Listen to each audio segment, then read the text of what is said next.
Hey, everybody, welcome in once again to another episode of Love Your Neighbor, brought to you by Together South Florida and Homes United. He is Michael Allen, one of the co founders. I'm Bruce Silverman. Thanks so much for being with us. Mike, I think a real important point that we need to make in this podcast series is really to discuss homelessness in general. Yeah. There are a lot of myths, there are a lot of misinformation out there about homelessness. And I think it's really important that folks really understand not only we know that it's an issue. Mm-hmm. I think a lot of people don't really get into or really want to admit or discuss or study the reasons why, because Yeah. they're not as obvious, they're not as clean cut Mm-hmm. that most people would think Mm. it drives homelessness. That's right. Yeah, Bruce. Hey, everybody. Welcome back. Thanks for joining us for another podcast. And as always, Bruce, good to be with you.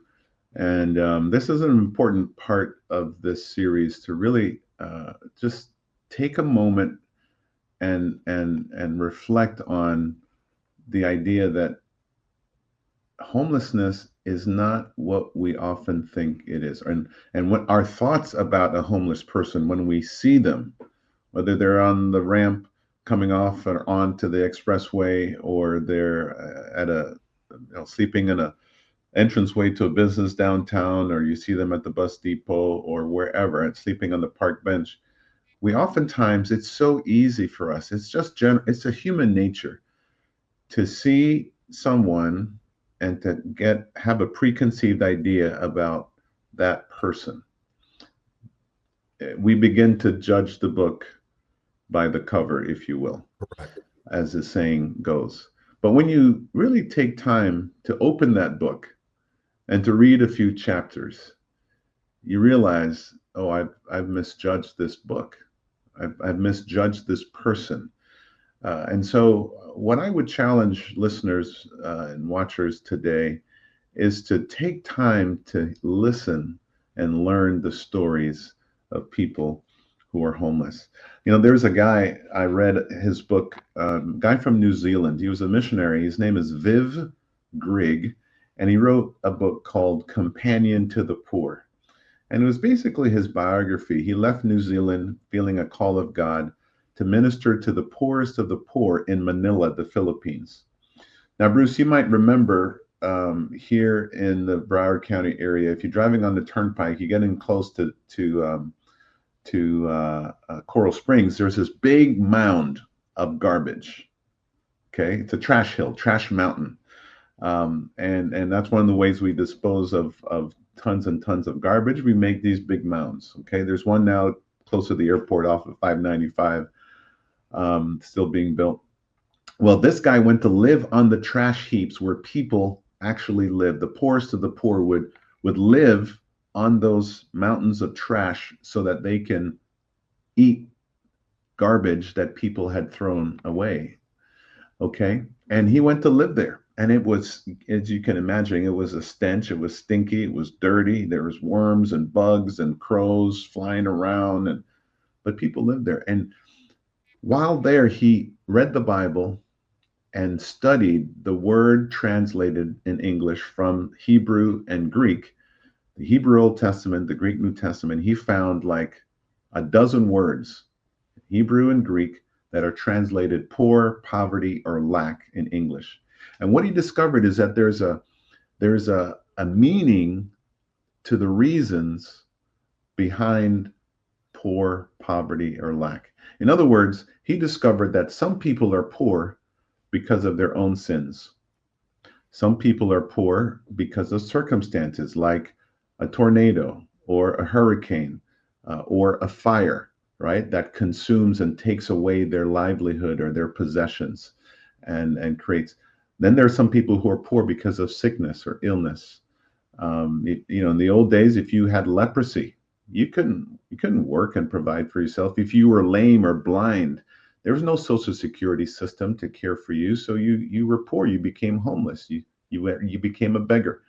And so once he understood the different reasons for poverty, you can then now understand the different cures for it, right? And so he likened it to a person feeling sick. You feel sick, you look sick, you go to the doctor asks you 30 questions before he sees you, and then he takes out the stethoscope and and you step on the scale and he takes your blood pressure. Everybody who is sick often looks sick, but they're sick for different reasons. And once you diagnose the reason for your sickness or your bad feeling, then the doctor can accurately treat you. But oftentimes when it comes to the poor, we say, oh, that person looks poor. And all poor people look poor. All homeless people look alike, but they're not homeless for the same reason. Sure. And so unless we take the time to understand the story, the background as to what led you to homelessness, we'll never be able to cure homelessness. And I think one of the things that we need to really address here, and we've mentioned it on a number of other shows, is most people are just a bad break in illness, the loss of a job, the loss of a loved one or a spouse, away from being homeless. So much is made of people living paycheck to paycheck. And if there's millions of people that are living paycheck to paycheck, losing a job, missing a paycheck may mean that they can't pay their rent, and then they get kicked out and they don't have a place to go. That's one way that people end up on the streets. Absolutely. I think one of the biggest misconceptions about homeless is that they're all violent.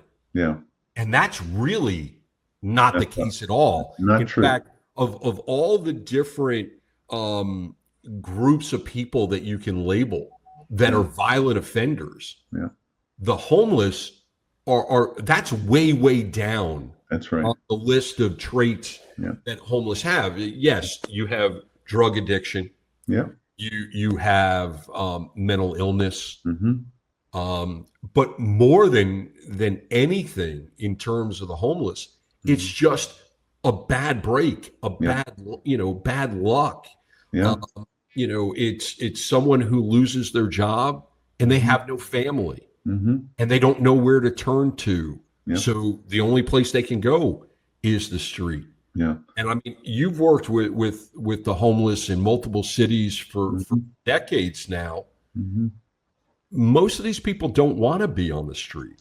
They want a roof on their head. They want to work. They want to have fun and have a social life and everything else. And unfortunately, their social life becomes their community. Absolutely. That community, which we've talked about in other episodes, is where they find themselves on the street. And a group of people that come together to support each other and to look out for each other in very difficult and sometimes dangerous situations and settings. I think our viewers will find these following statistics quite interesting. So 16% of all homeless people suffer from mental illness. 16%. 38% of homeless population struggle with domestic violence, which led to their homelessness. 50% of the homeless out there often medicate their pain through various addictions, drugs or alcohol.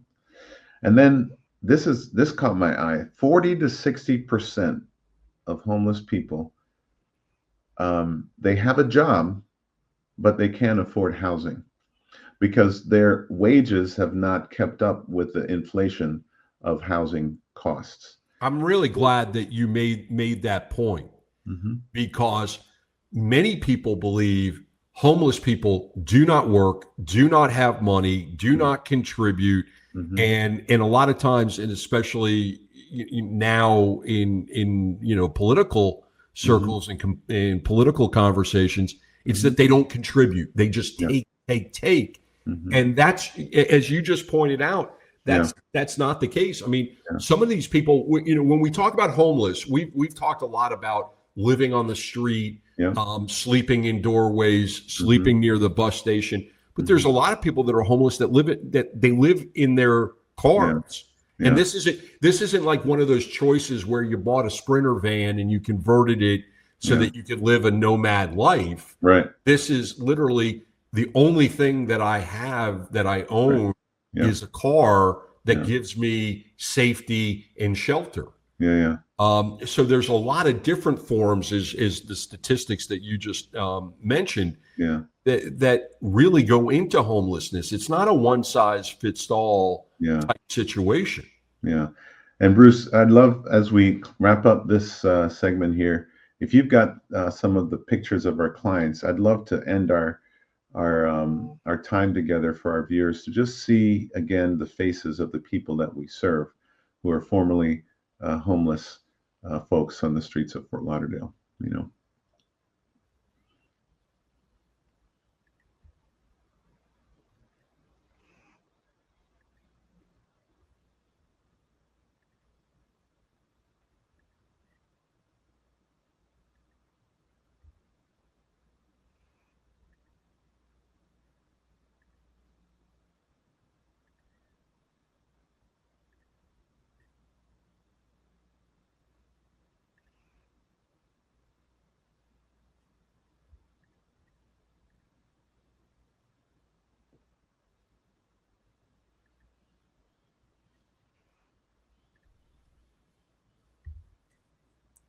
We'll take that off so your face isn't covered.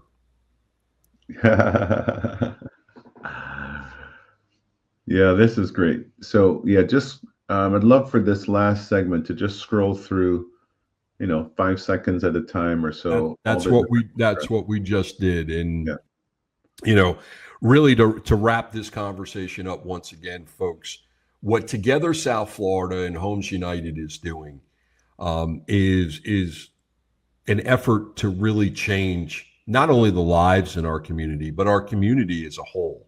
There are, as you were saying in earlier episodes, there's approximately 2,500 homeless individuals in Broward County. There are over 800 churches alone. That doesn't include other houses of worship like mosques and synagogues and others. And if we just narrowed down the numbers, if just 200 of those 800 plus houses of worship were to create tiny communities on their property, and they don't, and when we talk about tiny homes as well as tiny communities, the numbers would just bear out that if we just had 12 people per community on those 200, we could get virtually every homeless person off the street in Broward County. And this is a situation that can be duplicated in every community, not only in the United States, but around the world. That's right. And we have talked about how the dollars that it takes to care for people that are homeless is much less. Is much more than putting a roof over their head. Almost 3 times more expensive to care for the homeless than it is to shelter the homeless. That's right. And once people have a roof over their head, they start contributing more. They pay rent. This is not a live free situation that you're creating. And at the end of the day, if we can lift up more people, we can lift up our communities. So good. Absolutely. Love your neighbor. That's what it's all about. It's really just that simple. And as we talked about in a previous episode, and we'll wrap it up with this, it's more difficult to love than to hate, but loving makes you feel so much better. Yeah, the rewards are out of this world. And that will do it for another episode of Love Your Neighbor. Happens to be the longest one that we've done in this series, brought to you by Together South Florida and Homes United. If you want to get involved in the organization, the information is going at the bottom of the screen. All you need to do is reach out and love your neighbor. He's Mike. I'm Bruce. Thanks for joining us. We'll see you next time. See you, everybody.